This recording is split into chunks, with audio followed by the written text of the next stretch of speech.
Welcome back, guys, and if you're new here, welcome to the channel.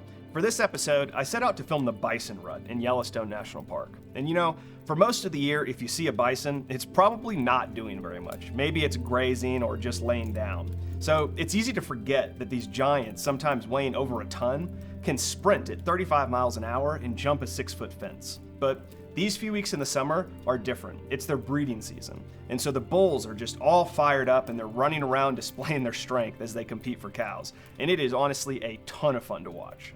This shoot was sponsored by ASUS and AMD, who sent me out with the new ProArt P16 advanced by AMD Ryzen processor to edit in the field. Okay, here we go. Entering Yellowstone. Hi, welcome to Hey, Yellowstone. How you doing? good. How are you doing? My goal over the next couple weeks is to film one big epic bison fight. And to be honest, I really have no idea how difficult that's going to be. I've never tried it before. But I do know that whenever you set out for like a really specific behavior like that, it's like you can strike gold the first day, or you can spend weeks and weeks and weeks and never get it. Step one is find the bison. I think we got that.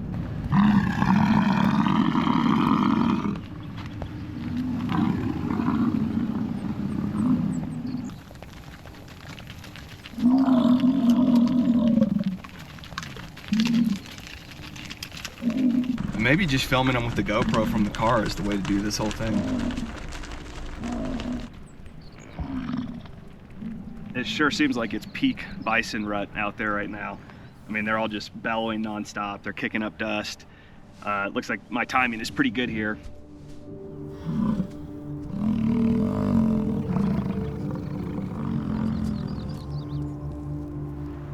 Ooh, that's pretty. They're crossing the river.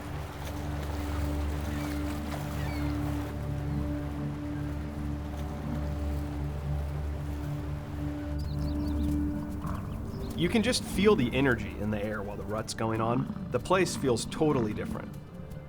I couldn't believe how many bison were congregated in the valley. It was more than I ever remember seeing in one place. Yellowstone is home to the largest wild bison population we have left, which is around 5,000 bison. It sounds like a lot, but it's a drop in the bucket compared to what we once had.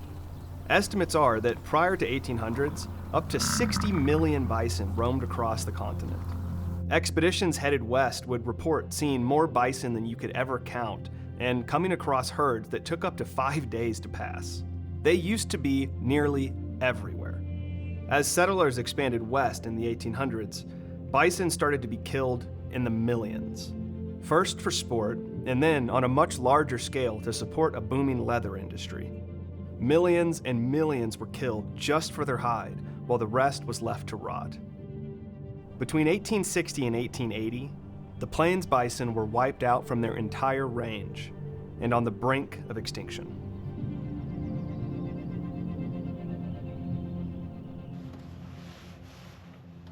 All right, well, I'm just sitting here waiting for the bison to come down. They're kind of up on the hill right now. So I figure this is a good time just to kind of take a quick look at my shot list that I have here. So I think this morning I'm going to focus on getting bison wallows and then maybe a little bit of bellowing as well. So I guess I'm going to cruise back and forth and see if any of these bison have moved closer to the road and see if we can make some progress. All right, well, this big circle of dust behind me is a great example of a bison wallow. And this is just where bulls, like in the rut right now, they'll just rip up the ground with their horns and their hooves until there's a bunch of just exposed dirt. And then often they'll like urinate in it and then get on the ground and roll back and forth. That way their whole coat is kind of covered in that scent. It's also like really, really cool because when they stand up and shake all that dirt off, it creates this giant cloud of dust. And as it parts, the bison just kind of emerges out of it. And so it makes for a really cool video. So I think I might just set up right over here off to the side and just hang out. It seems like as the sun comes up in the morning, they get a little bit more active. I'm starting to hear more bellowing back there.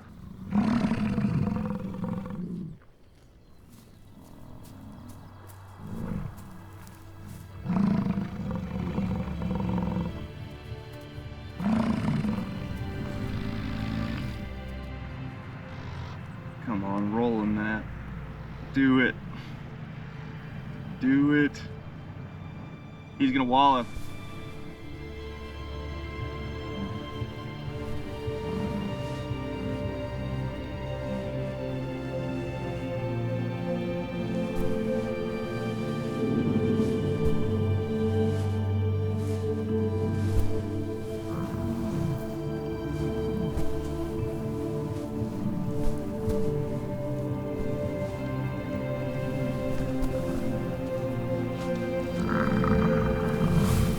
cool. Look at all that dust.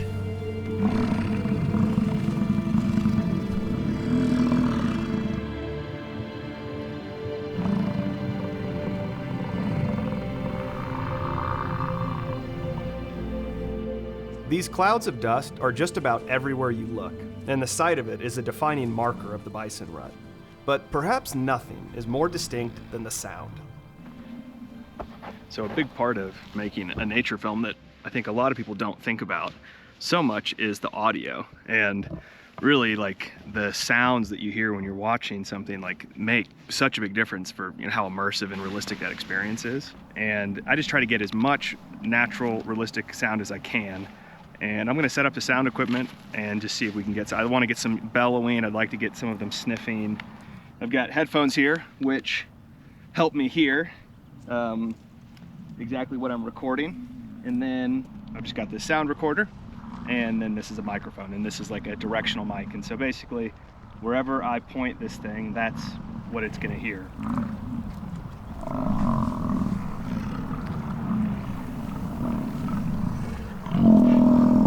Ooh, that was a good bellow there.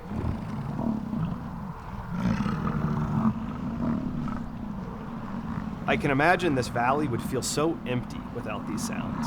But by the late 1800s, it was totally gone. The vast herds, numbering tens of millions, had been reduced to one small population of 23 bison living in the interior of Yellowstone. This was the last wild herd. In an attempt to preserve what was left, the U.S. Army was charged with protecting them from poachers. And then, in 1902, as the start of recovery efforts, another 21 bison from a private ranch were brought here to Lamar Valley, where they reintroduced them. Today, Yellowstone's bison population comes from that last wild herd and those that were reintroduced. And so what makes Yellowstone really special is that it's the only place where bison have lived continuously since prehistoric times. We'll be right back to bison, but as I mentioned, ASUS and AMD sponsored this film, and they sent me out with this new ProArt P16 laptop that's advanced by the AMD Ryzen AI9 HX370 processor. This thing is really thoughtfully designed for creators. The ASUS Lumina OLED stood out to me immediately. It's beautiful. It's a large 16-inch 4K display. It's highly color accurate at 100% DCI-P3 with a contrast ratio of 1,000,000:1, which makes it excellent for color grading. It supports a native 4K 10-bit 422 workflow and fully supports AI workflows and tools to accelerate video editing. Here I am using it to apply an AI magic mask on this bison in DaVinci Resolve, and it's flawless. It features every port you could possibly need. There's a USB 4, SD Express 7.0, HDMI 2.1, 3 USB 3.2 ports, a Type-C and 2 Type-A's, and an audio jack. So I use GoPros for all my behind the scenes, and what's cool is that ASUS has partnered with GoPro to make using their system even more convenient. When you buy a ProArt laptop, it comes with free access to GoPro's cloud service for 6 months, which is a nice feature on its own. But what really makes it cool is that you also get access to their app, StoryCube, which works in tandem with GoPro's cloud service to offer a seamless GoPro workflow. Here's how it works. Your GoPro automatically uploads to the cloud at full resolution. Then, when you open StoryCube, all of your files are there ready for you to access and import. Then, StoryCube organizes all your files by location, device, or time, and even uses AI to categorize them by scenario or subject. It's impressive. Now, with your files organized, you seamlessly transfer them to your editing software of choice. So thank you, ASUS, and you guys definitely check this laptop out. I've got a link to it down in the description. As my time went on, the intensity of the rut continued to build, and bulls were chasing cows more frequently. Bit by bit, I was chipping away at my shot list and slowly starting to build a sequence. But after a week, I still had not filmed a fight.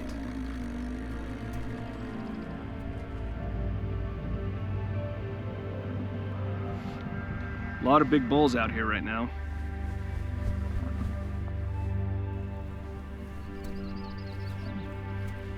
Ooh. Oh, these two might fight.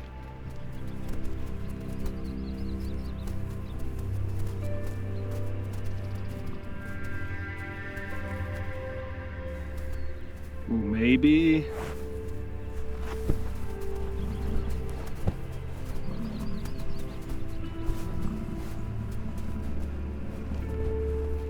Oh, that was devastatingly close.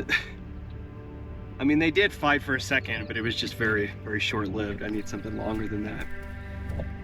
I mean, what you realize when you sit with them for a while is that they don't fight very often. You know, they resolve it pretty quickly, which makes sense because, you know, they can get injured or killed out here. Every year, some bison do die from rut-related injuries, and this was one of 4 that I saw during my shoot.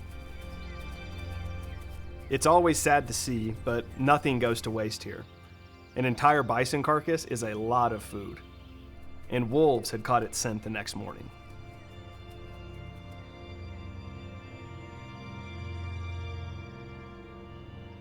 But by the time the pack arrived, a grizzly had already found it.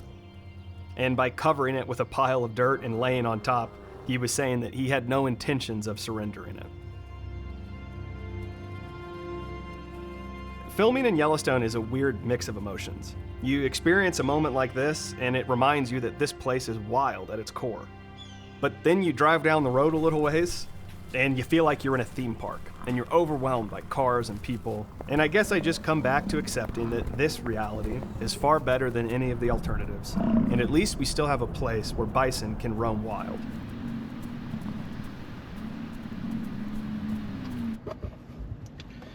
Okay, I just pulled in here, and there's a bull guarding a cow, and I see another big bull coming directly at them right now. So I'm gonna try to set up real quick just in case.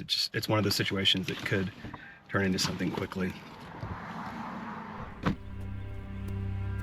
All right, this guy's coming in hot.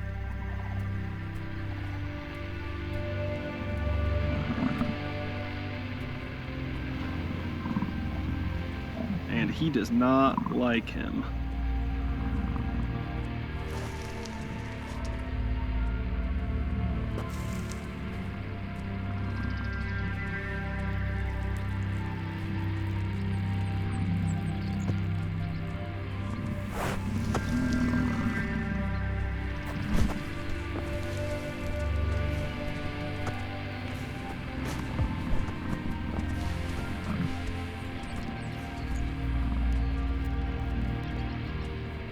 Ooh, was that it?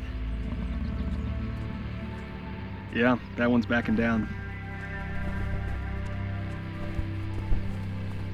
Wow, well, that was pretty sick. I mean, I guess I was hoping it would last a little bit longer, but man, at this point, beggars can't be choosers. I will take that. The amount of dust that he kicked up when he first went at that other bull was just crazy. And I had enough time to at least get 2 different shot sizes. I got one kind of close up and one that was a little wider, so man, fun stuff. It's addicting, you know, you get a little dose of adrenaline like that, and you just want to keep at it.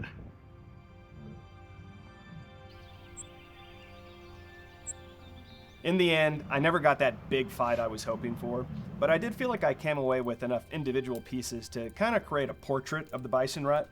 And so rather than all of this culminating in one big moment or one epic fight, I felt like what I had here was more of a montage. So here it is.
Hey guys, real quick, thanks so much for tuning in. If you enjoyed that video, consider dropping a like or hitting that subscribe button, or if you feel so inclined, you can even donate to this channel in the link up above.